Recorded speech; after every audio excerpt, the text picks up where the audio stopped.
Carbonyl સંયોજનો એની ગ્રીગનાર પ્રક્રિયક સાથેની પ્રક્રિયામાં આપણે નિયમ એવો આપ્યો હતો, યાદ હશે, પાઈ બંધ તૂટે, આપણે એવું કહેતા હતા ને, પાઈ બંધ તૂટે, એમજીએક્સ નીચે જાય, બાકી બધું ઉપર લાગી જાય.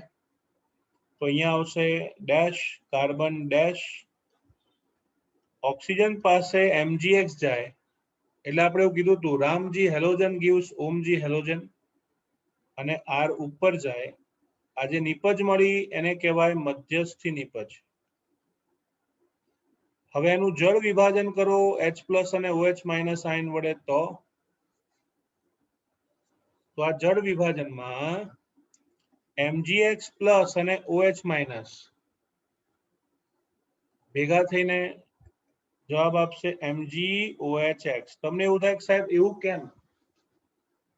એનું કારણ છે મેગ્નેશિયમનો વીજભાર હંમેશા +2 હોય, હેલોજન -1 હોય, બેવનું ટોટલ +1 થાય. તો MgX નો વીજભાર પ્લસ હોય તો એ OH સાથે જોડાઈને નિપજ આપે.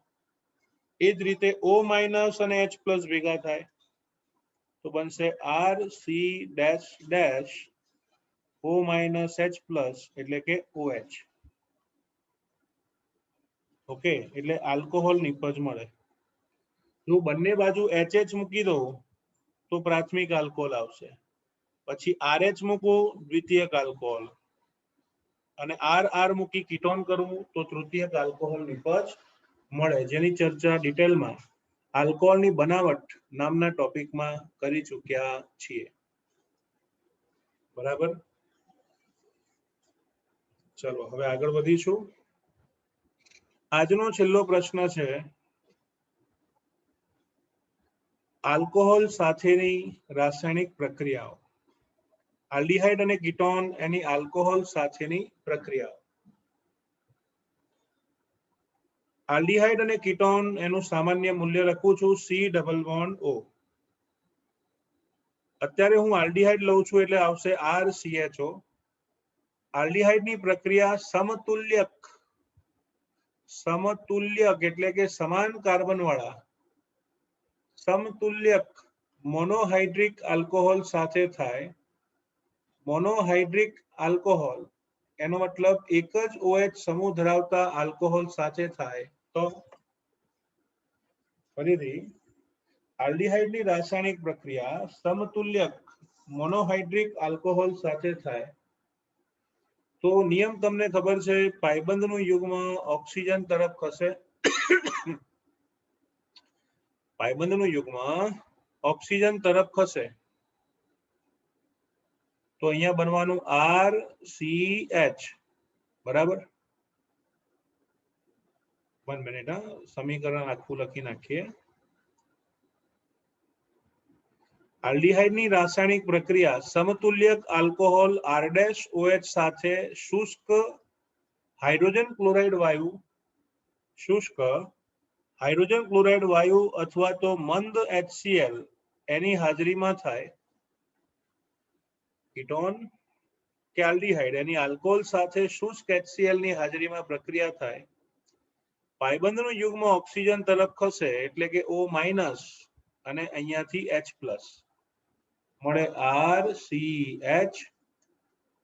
O- H+ બનાવશે OH. O- અને H+ બનાવશે OH. તો આ કેન્દ્રાનુરાગી આયન બન્યો R-O-. તો RO- છે એ કાર્બન પર હુમલો કરીને કેન્દ્રાનુરાગી નિપજ આપશે OR-. શું નિપજ આપે છે? OR-. આ રાસાયણિક પ્રક્રિયા બાળકો પ્રતિવર્તી પ્રક્રિયા છે. સંતુલન જમણી તરફ ખસે એટલા માટે HCl વાયુનો ઉપયોગ કરવામાં આવે છે. તો આમ આલ્ડીહાઇડ એને આલ્કોહોલ સાથે શુષ્ક HCl વાયુની હાજરીમાં પ્રક્રિયા કરાવો તો આ જે નિપજ મળી, કઈ રીતે મળી? પાયબંધનું યુગ્મ ઓક્સિજને લીધું, O- અને H+OH, આલ્કોક્સી સમૂહ કાર્બન સાથે જોડાયો. આ નિપજનું એક નામ આપવામાં આવે છે આલ્કોક્સી આલ્કોહોલ. આવું એક નામ આપવામાં આવે છે. બરાબર, કેમ ખબર છે? જો આને આલ્કોક્સી સમૂહ કહેવાય. R ડેશ અને ઓક્સિજન, આલ્કાઇલ વત્તા ઓક્સિજન આલ્કોક્સી, અને OH પણ છે એટલે આલ્કોહોલ. તો આમ આલ્ડીહાઇડની પ્રક્રિયાથી આલ્કોક્સી આલ્કોહોલ મળ્યું. એને બીજું એક નામ આપવામાં આવે છે હેમી એસિટાલ. હેમી એસિટાલ અથવા એવું પણ કહેવાય છે સેમી એસિટાલ, એવું નામ પણ આપી શકાય. તો આલ્ડીહાઇડની આલ્કોહોલ સાથે શુષ્ક HCl ની હાજરીમાં પ્રક્રિયા થાય તો આલ્કોક્સી આલ્કોહોલ, હેમી એસિટાલ નિપજ તરીકે મળે છે. ક્લિયર? જો આ જ પ્રક્રિયાને વધુ આગળ ધપાવવામાં આવે તો એવા જ આલ્કોહોલની હાજરીમાં શુષ્ક HCl હાજર હોય તો ફરીથી પ્રક્રિયા થશે. આ ફરી થતી પ્રક્રિયામાં બાળકો, ફરી થતી પ્રક્રિયામાં સ્ટુડન્ટ્સ હેમી એસિટાલમાંથી OH અને આલ્કોહોલમાંથી H ભેગા થઈને આપશે યે તો હોના હી થા. હેમી એસિટાલ એનો OH અને H H2 આપે તો બની ગયું RCHOR'. સેમી એટલે અડધું થાય ને, એટલે કે એક જ OR' હતો. અહીંયા OH અને H H2O બનાવે એટલે OR' ત્યાં જોડી જવાનો, એટલે પૂરેપૂરો એસિટાલ પ્રાપ્ત થાય છે. પૂરેપૂરો એસિટાલ પ્રાપ્ત થશે. તો આ પ્રક્રિયાને આલ્કોહોલ સાથેની પ્રક્રિયા કહેવામાં આવે છે. તમને એવું થાય કે સાહેબ અહીંયા HCl કેમ લીધું, એનું કોઈ કામ તો છે નહીં. HCl લીધું જ કેમ? હવે એના બે કામ છે અહીંયા. સૌથી પહેલું કામ શું છે ખબર છે? HCl સ્ટાર્ટરનું કામ કરે. તમે જુઓ CO સમૂહ છે ને એ ધ્રુવીય સમૂહ છે, પણ એમાં ઓક્સિજન છે ને એ સીધો ઇલેક્ટ્રોન ના લઈ લે, સામે કોઈ પાત્ર તો હોવું જોઈએ ને. એકલા થોડી કે કાર્બોનિલ સમૂહ ઇલેક્ટ્રોન ખેંચી લે. એટલે આ કાર્બોનિલના સંપર્કમાં HCl લાવો ને તો ઓક્સિજનને એવું થાય કે ભાઈ H+ આયનને આપણે સ્વીકારીએ. બરાબર? એટલે ઓક્સિજનના સંપર્કમાં HCl આવવાથી એ પ્રેરિત થાય છે પોતાના યુગ્મ ખેંચવા માટે. તમને એવું થાય સાહેબ હાઇડ્રોજન તો ઉપર પણ છે આલ્કોહોલમાં, તો પછી એ ના કરી નાખે એવું નથી લા. આલ્કોહોલ છે ને એ નિર્બળ વિદ્યુત વિભાજ્ય છે. એના તમે 1 લાખ જેટલા અણુઓ લો ને એમાંથી 3 અણુઓ કે 5 અણુઓનું જ આયનીકરણ થાય. એટલા માટે આલ્કોહોલ છે ટસનો મસ નથી થતો, એટલા માટે લલચાવવા માટે આપણે HCl નો ઉપયોગ કરીશું. બરાબર? એટલે O- બની જાય અને જોડાય તો આલ્કોહોલનો જ હાઇડ્રોજન, અને છેવટે હેમી એસિટાલ અને એસિટાલ પ્રાપ્ત થાય છે. બરાબર? ચલો આનું પણ એક એક્ઝામ્પલ આપણે જોવું જોઈએ. ટેક્સ્ટમાં એડ કરજો. જો હું ઇથેનોલ લઉં, ઇથેનોલ એટલે કે CH3COH, ઇથેનોલની સમાન કાર્બન વાળા આલ્કોહોલ સાથે પ્રક્રિયા કરું એટલે કે ઇથેનોલ સાથે HCl વાયુની હાજરીમાં પ્રક્રિયા થાય. તમને શીખવાડ્યું એમ પાયબંધનું યુગ્મ ઓક્સિજન તરફ ખસે ત્યાં H+ જોડાય તો નિપજ મળે છે CH3CH, O- H+ આપશે OH, અને વધ્યું OC2H5 એ કાર્બન સાથે જોડાઈને અહીંયા આવશે. આને કહેવાય હેમી એસિટાલ. હેમી એસિટાલ અથવા તો બીજું એક નામ પણ છે, એને કહીશું સેમી એસિટાલ. જો એનું રાસાયણિક નામ લખવું હોય તો 2 કાર્બનનો આલ્કોહોલ ઇથેનોલ કહેવાય, તો પાછળ હું લખું છું ઇથેનોલ. એમાં પહેલા કાર્બન પર ઇથોક્સી સમૂહ છે એટલે લખી નાખવાનું ethoxy ethanol. Alkoxy alcohol that means ethoxy ethanol. બહુ સારું લખવું હોય તો 1 ઇથોક્સી ઇથેનોલ પણ લખી શકાય. ચલો આ જ પ્રક્રિયા મારે આગળ વધારવી હોય, સેમ રિએક્શન કેરી ફોરવર્ડ, ઇથેનોલની સાથે મંદ HCl કે શુષ્ક વાયુ સાથે પ્રક્રિયા કરો તો તમને શીખવાડ્યું એમ OH અને H, ફરીથી ઇથેનોલનો H અને એસિટાલનો OH બનાવશે H2O. તો ઇથોક્સાઇડ આયન ત્યાં જોડાઈને નિપજ આપે CH3CH OC2H5 OC2H5. આમ એસિટાલ નિપજ તરીકે પ્રાપ્ત થાય છે. એસિટાલ નિપજ તરીકે પ્રાપ્ત થશે. ઓકે, ચલો આવી જ પ્રક્રિયા આપણે આગળ લઈએ છીએ કીટોન માટે. કીટોન એની રાસાયણિક પ્રક્રિયા હું ઉદાહરણ પછી લઉં, પહેલા ટેક્સ્ટના એક્ઝામ્પલ્સ લઈએ. ઓકે,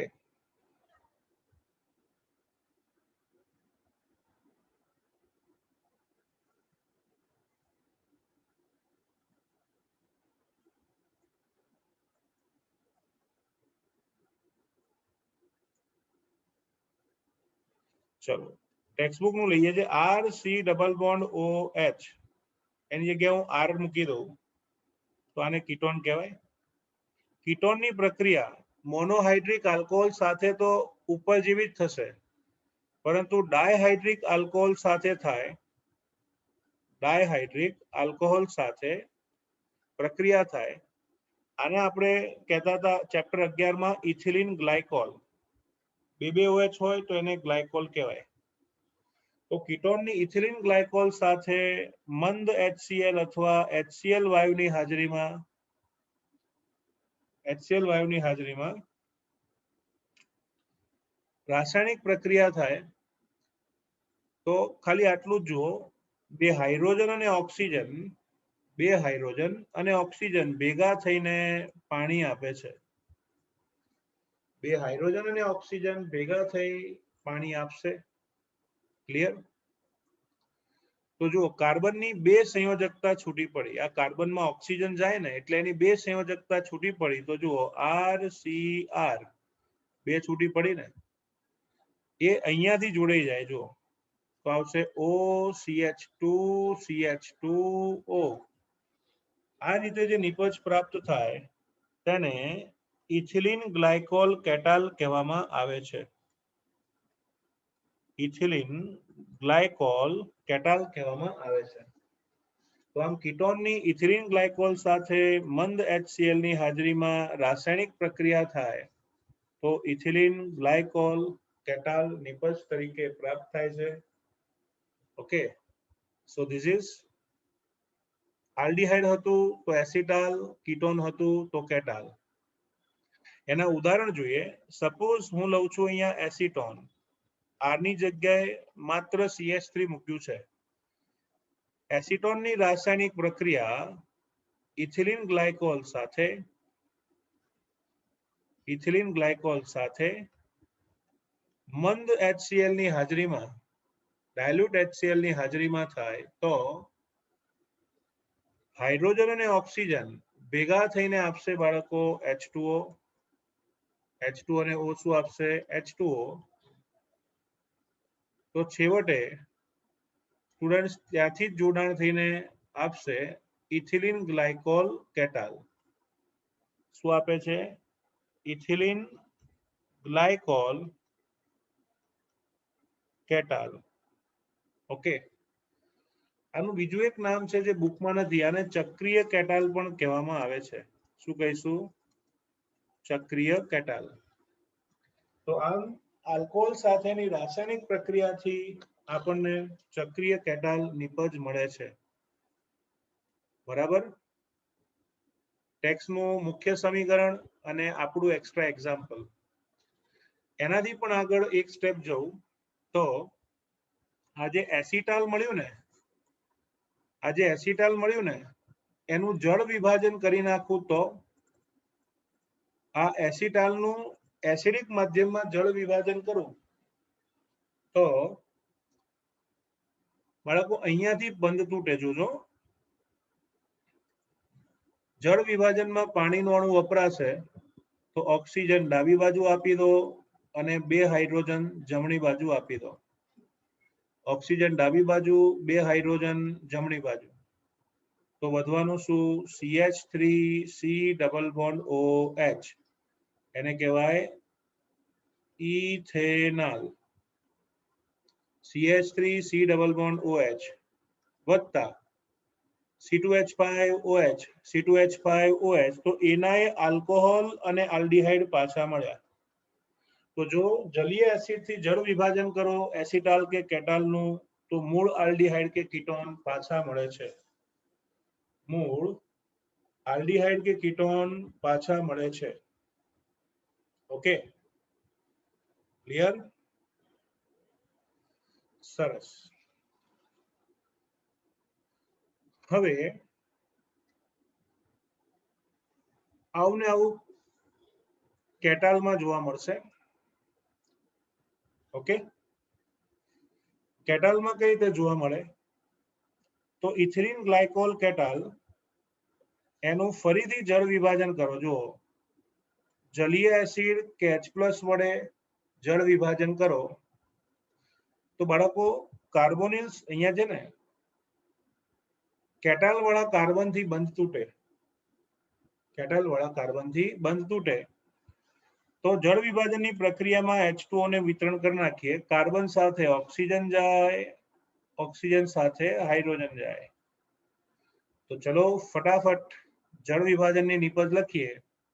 તો લખાશે CH3C ડબલ બોન્ડ OCH3 जैसी तैसी नहीं एसीटोन वत्ता CH2OH, તો આમ ઇથિલિન ગ્લાયકોલ પણ પાછો મળે છે.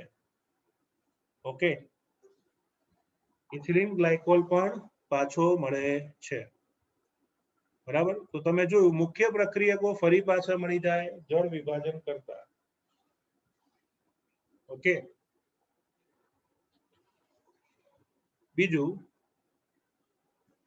અહીંયા છે ને તમે ધ્યાનથી જોશો તો ખ્યાલ આવશે, એક જ કાર્બન ઉપર બંને આલ્કોક્સી સમૂહ આવેલા છે. જ્યારે એક જ કાર્બન પર 2 હેલોજન હોય તો એને જેમ ડાયહેલાઇડ કહેવાય, જેમિનલ ડાયહેલાઇડ. એમ એક જ કાર્બન પર 2 આલ્કોક્સી સમૂહ હોય તો એને જેમ ડાયઆલ્કોક્સી સંયોજન કહેવામાં આવે છે. જેમ ડાયઆલ્કોક્સી સંયોજન તરીકે ઓળખીશું. Okay, clear? તો આ છે બાળકો આલ્ડીહાઇડ અને કીટોનની આલ્કોહોલ સાથેની પ્રક્રિયા. એક મસ્ત વાત તમને કહું, પાઠ્યપુસ્તકમાં આવી કોઈ પ્રક્રિયા તમને આપી નથી. એક બ્રહ્મ વાક્ય આપ્યું છે કે એસિટાલ અથવા તો કેટાલ એનું જળ વિભાજન કરતા મૂળ આલ્ડીહાઇડ અને કીટોન પાછા મળે છે. આલ્ડીહાઇડ અને કીટોન પાછા મળે છે. Okay, clear?